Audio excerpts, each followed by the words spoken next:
Alors j'en suis arrivé à la musculation assez simplement. Mon père, quand il était plus jeune, il avait fait de la muscu. Je l'ai toujours trouvé super baraqué, mon père. Et donc après le lycée, après avoir eu mon bac, je suis parti à la fac en DUS métier de la forme. Et c'est là d'ailleurs où j'ai rencontré PJ, où on a tous les deux eu notre diplôme de coach sportif. Et tout de suite derrière, on s'est mis à notre compte et c'était parti.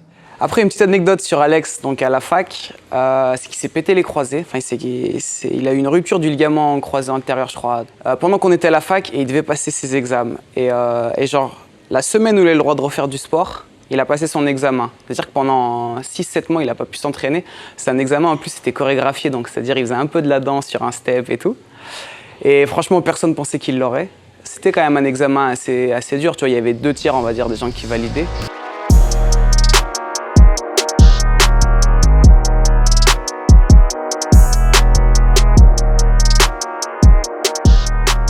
En ce moment, je suis en train de faire notre programme de transformation, le programme Wolf, pour sécher parce que je reviens de vacances, j'ai pris un peu de gras et je veux être découpé. Donc voilà, en ce moment, je fais 2 heures d'entraînement par jour, mais sinon, c'est 1 heure de muscu. Et après, tout le reste, c'est vraiment du sport loisir, c'est pour le plaisir. Je peux aller jouer au foot, un bien-être mental, on va dire, et bien sûr, physique.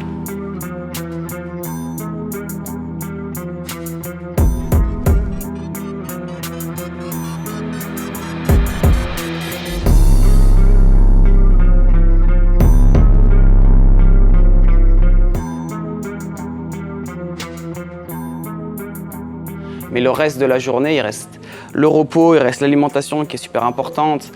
Et bien sûr que ça, c'est vachement influencé. C'est-à-dire que nous, on va essayer de manger 5 fois dans la journée, un bon petit-déj, une collation à 10 heures, un déjeuner, on va dire ce qu'on appelle propre, une collation l'après-midi et de nouveau le dîner le soir, on va peut-être manger par exemple que des légumes, de la viande.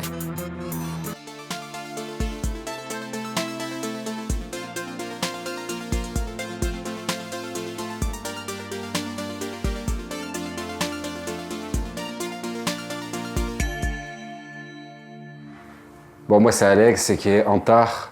J'ai 30 ans.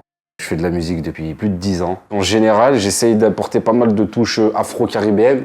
C'est pas du tout mes origines, mais c'est ce que j'aime bien dans la musique. J'aime bien quand ça sonne assez tropical. Check l'ambiance, mon pote, elle est tropicale. La vibe sera chaude comme un Pigalle. Bruit des talons coupe celui des cigales. La soirée se finira matin. Mais je suis pas dans la vulgarité, je suis dans la motivation, le dépassement de soi, l'entertainment. Je pense que je fais de la musique plutôt mainstream, en tout cas j'essaye, que ça parle à tout le monde et que ça me plaise avant tout.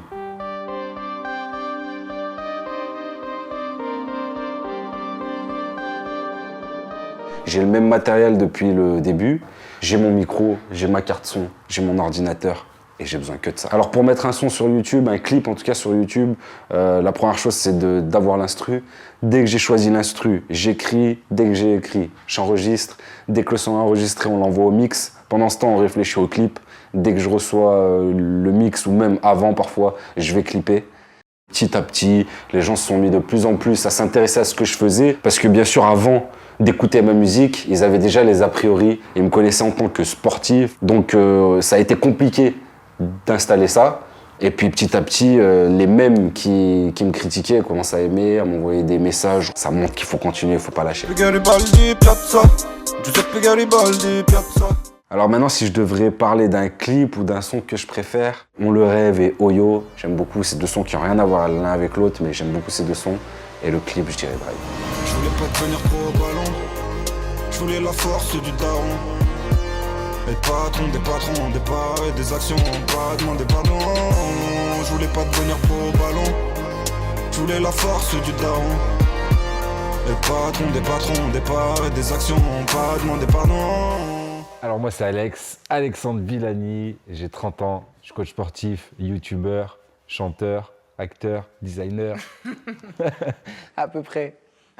Moi, c'est PJ, Pierre-Jean Cabrière. Je suis un peu plus mature, j'ai 31 ans.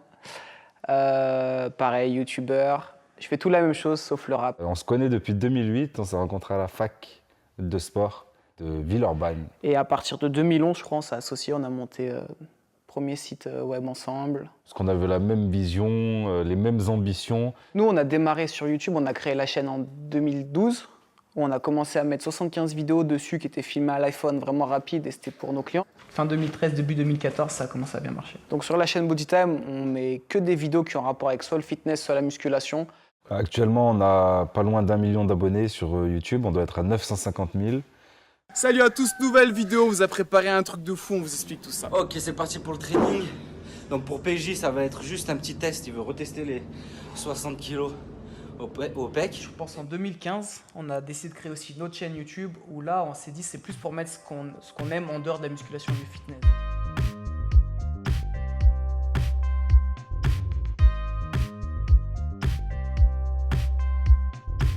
Donc voilà, grâce à YouTube, grâce aux réseaux sociaux, on a pu créer nos propres marques de vêtements. Donc on en a deux. Une qui s'appelle Bodytime, notre marque de sport. Et on a une deuxième marque, Hades, dont on est plutôt fier. C'est vraiment de la mode. Par contre, YouTube, ça nous permet de faire de la pub et donc là, c'est là où on va, entre guillemets, gagner de l'argent. Nous, en tant que société, ça va être sur la vente des vêtements et sur les programmes. Déjà, nous, on sait très bien qu'on ne peut pas tout faire. Donc très vite, on a pris des personnes qui bossent avec nous. Là, on est dans les locaux.